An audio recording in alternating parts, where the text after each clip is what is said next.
अस्सलाम वालेकुम स्टूडेंट्स। हमने लास्ट टाइम डिस्कस की थी हाइड्रोजन बॉन्डिंग। अब नेक्स्ट जो आपका स्मार्ट सिलेबस का हिस्सा है वो क्रिस्टल लेटस है।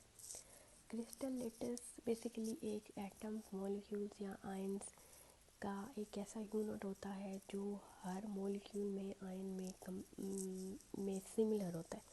फॉर एग्जांपल अगर हम बात करें कि समंदर का जो पानी है वहाँ पे भी मतलब उसका जो फार्मूला है वो भी H2O है।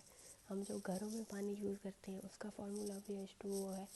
हम जो नदी नालों में जो पानी होता है या जो लेबॉर्ट्री में पानी यूज़ करते हैं वो भी H2O ही है। तो हम ये नहीं कहते कि समंदर में million trillion of H2O molecule है, बल्कि हम कहते हैं कि वाटर का फार्मूला वहाँ पे H2O ही है। तो बेसिकली वाटर मेन जो यूनिट है हम सिर्फ उसकी बात करते हैं। तो यूनिट यहाँ पे वाटर है तो H2O उसका बेसिक यूनिट है। सिमिलरली अगर हम क्रिस्टल्स की बात करें तो जितने भी क्रिस्टल्स होंगे मिलियन ट्रिलियन, उनमें अगर एक क्रिस्टल की टाइप है तो उसमें जो यूनिट होगा वो एक ही होगा, जो उसका यूनिट सेल कहेंगे उसको, जिसमें तमाम उसके मॉलिक्यूल्स आयन और उसके तमाम प्रॉपर्टीज़ उस एक यूनिट सेल के अंदर होंगी। फॉर एग्जांपल अगर हम सॉल्ट की बात करते हैं तो हम कहते हैं कि NaCl is the basic unit of salt. तो ये इस तरह से क्रिस्टल लेटस होते हैं। अब यहाँ पे अगर आप देखो crystal lattice, cubic crystal lattice, तो क्यूबिक क्रिस्टल लेटस में ये एक बॉक्स टाइप होता है। ये बेसिकली उसकी रिप्रेजेंटेशन है, ये वाली, ये जो फिगर 4.4 में है ये यहाँ पे क्रिस्टलोग्राफिक इसकी रिप्रेजेंटेशन है। इसके 3 एंगल्स होते हैं, अल्फ़ा, बीटा और गैमा, और 3 ही इसके एक्सेस होते हैं A B C। अगर आप लोग देखें तो यहाँ पे आपको 3 ही एक्सेस नज़र आ रहे हैं, A, उसके बाद B और उसके बाद ये आपका C है।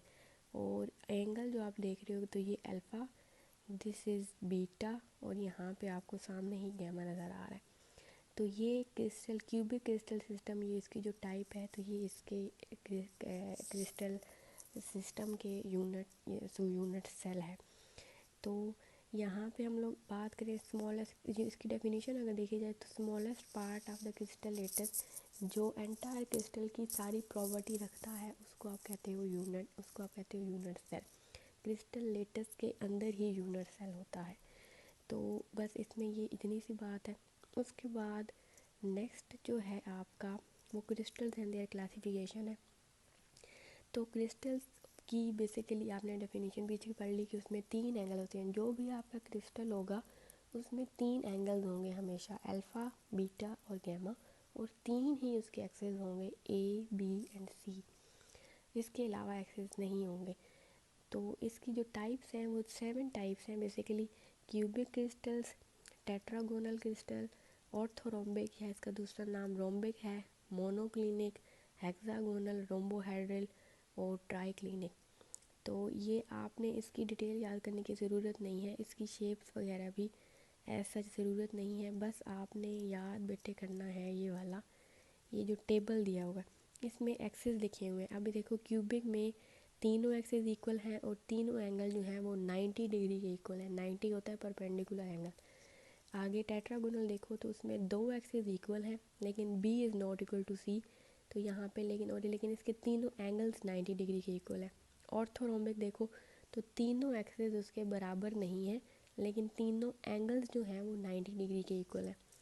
मोनोक्लिनिक में तीनों एक्सेस बराबर नहीं है लेकिन अल्फ़ा, गैमा और 90 के इक्वल है, beta is not equal to 90।